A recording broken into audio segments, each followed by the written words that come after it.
Mantan napi ikut pilkada, dialog kita lanjutkan kembali masih bersama Titi Anggra ini dari Perludem. Mbak Titi, putusan MK itu sudah final dan mengikat. Kita nggak bisa mengubah lagi. Artinya mereka mantan napi ya kalau mereka mau ikut ya kita tidak bisa melarang. Tapi seperti yang dikatakan oleh Pak Budi tadi usulannya, partai politik sebagai pengusung mestinya bisa menjaga harapan masyarakat. Seperti itu ya, menurut. Ada dua, Mas. Satu, partai politik sebagai partai politik ini kan penyaring paling utama siapa yang bisa hadir di pilkada. Kalau calon perseorangan pun walaupun banyak dan mulai ada fenomena ke arah sana tidak bisa menyaingi kanal yang diberikan oleh partai. Jadi kalau kita harus apresiasi langkah seperti P3 ya. Mestinya partai-partai besar juga ikut dong langkahnya P3.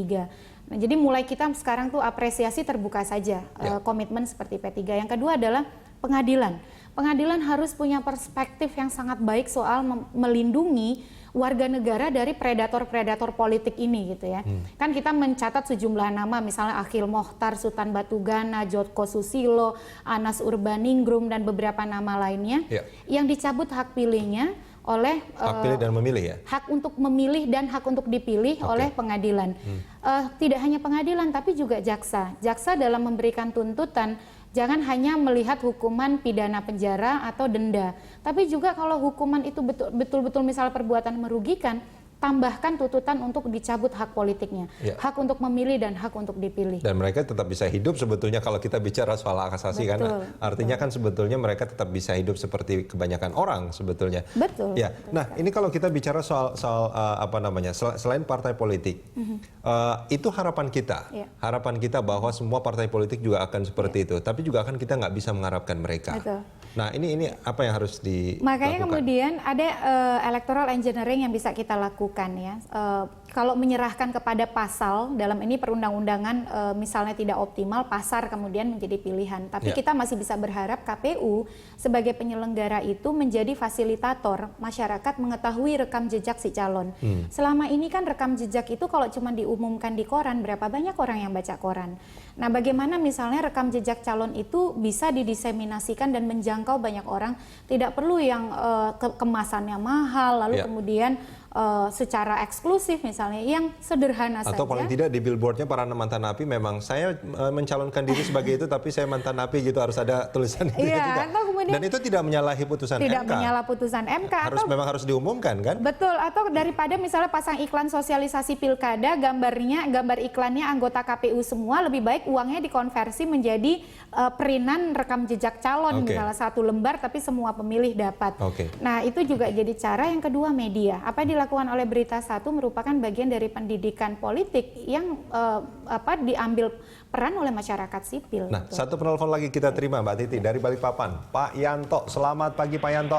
Ya, selamat pagi Berita Satu. Silakan Pak Yanto responnya.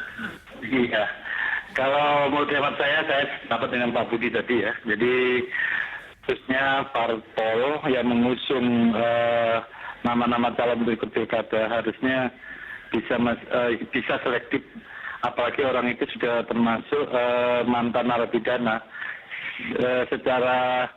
Secara pastinya mereka sudah melakukan sesuatu yang melanggar hukum, entah itu dari narkoba, entah itu dari korupsi, entah itu dari kekerasan atau KDRT ya, semacam itu. Itu pasti tidak bisa menjadi contoh baik di masyarakat, karena sudah ada rasa sudah ada rasa ciri di hati masyarakat. Kenapa saya katakan begitu? Jadi parpol yang mengusung harusnya betul-betul memang selektif. Jangan asal dia punya nama bagus ini, tapi secara rekamnya di belakang jelek sekali. Itu tolong untuk partai-partai pengusung, parpol yang bisa ikut dalam pilkada, itu betul-betul harus memikirkan itu. Jangan karena uang mereka yang penting bisa mengajukan calon walaupun itu mantan korupsi atau bagaimanapun gitu. Contoh bahwa sudah dinyatakan bahwa dia pernah melakukan ini tetapi masih calon presiden, ya masyarakat akan bisa menilai kan gitu. Semacam itulah contoh semacam itu. Baik Pak Yanto, intinya seorang pemimpin itu kan harusnya menjadi teladan ya Pak Yanto ya? Betul, sangat menjadi teladan bagi masyarakat dan bisa mengayomi ya. Terutama dia tidak punya rekod secara yang jelek ya, apalagi sampai korupsi itu sudah nyata Pak. Dia melakukan pilkada mengeluarkan uang, tapi dia berpikirnya kembalikan uang saya dulu, baru bisa bekerja dengan baik gitu. Baik, terima kasih Pak Yanto dari Balikpapan atas responnya. Ini menarik ya. Sebetulnya memang kalau kita bicara soal pemimpin itu kan kalau istilah Jawanya itu ingarso sung tulodo, ing madya mangunkarso tuturi handayani gitu kan. Kalau di depan dia harusnya menjadi teladan gitu. Dan kalau dia sudah melakukan sesuatu yang buruk, artinya secara hukum sudah dipastikan bahwa dia divonis bersalah, ini akan memberikan efek yang tidak baik sebetulnya. Dan boleh dong kalau saya jangan-jangan masyarakat kita sakit. Artinya masa sih tidak ada satu orang yang begitu baik di daerah itu yang sebetulnya bisa menjadi pemimpin di daerah itu sehingga ada orang yang mantan napi lah gitu, mantan koruptor lah yang menjadi pemimpin. Kan sakit artinya masyarakat ini. Iya, problemnya tidak sesederhana itu. Problemnya tadi sangat kompleks kan. Ketika misalnya ada pemimpin-pemimpin daerah yang terkena perkara korupsi, sekali lagi citra yang dibangun adalah sebagai orang yang dermawan. Mereka lah yang peduli pada masyarakat, suka beramal, kemudian suka memberikan bantuan, padahal uangnya dari mencuri uang negara. Nah, citra itu yang kemudian terus dipertahankan. Ketika ada proses hukum, penegakan hukum, lalu kemudian dibangun kontranya bahwa itu bagian dari penzaliman begitu. Nah, ini yang harusnya ruang-ruang untuk meyakinkan pemilih, pendidikan itu diisi oleh kita masyarakat sipil. Nah, itu dia artinya. Ketika MK sudah memutuskan itu. Itu final dan mengikat gitu. Ketika partai politik tidak bisa kita harapkan, okelah 1-2 mungkin dia bisa sesuai dengan harapan kita, tapi sebagian besar kita belum tahu. Bahkan apalagi mungkin, harus bayar mahar kan. Nah, ketika partai politik seperti itu, artinya kan tinggal di masyarakat sekarang.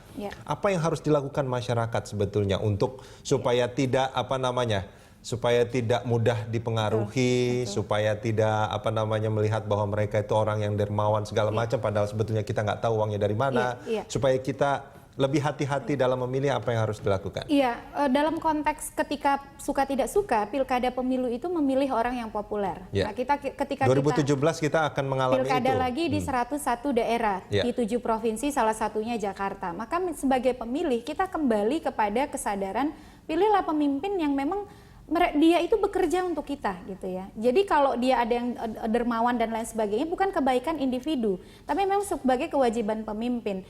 Jadi pendidikan pemilih, pendidikan politik itu menjadi kerja kita masyarakat sipil, menjadi kerja dan kontribusi media karena daya jangkau media itu sangat luas. Kalau LSM atau lain sebagainya, itu kan daya jangkaunya sangat sempit. Pemerintah memainkan peranan penting. Lalu juga penyelenggara pemilu bagaimana mendiseminasi rekam jejak calon juga memainkan peranan penting. Kalau diserahkan sepenuhnya kepada masyarakat, sementara kanalisasi informasinya terbatas, akses informasinya terbatas, dan juga sumber informasinya tidak ada, itu kan tidak bisa. Masyarakat itu kan bisa rasional, bisa mengambil keputusan secara baik kalau informasinya tersedia, bahan untuk mengambil keputusan juga ada gitu. Nah, ini yang kadang tidak ada. Mbak Titi, terima kasih banyak sudah bersama kami di Dialog Pagi.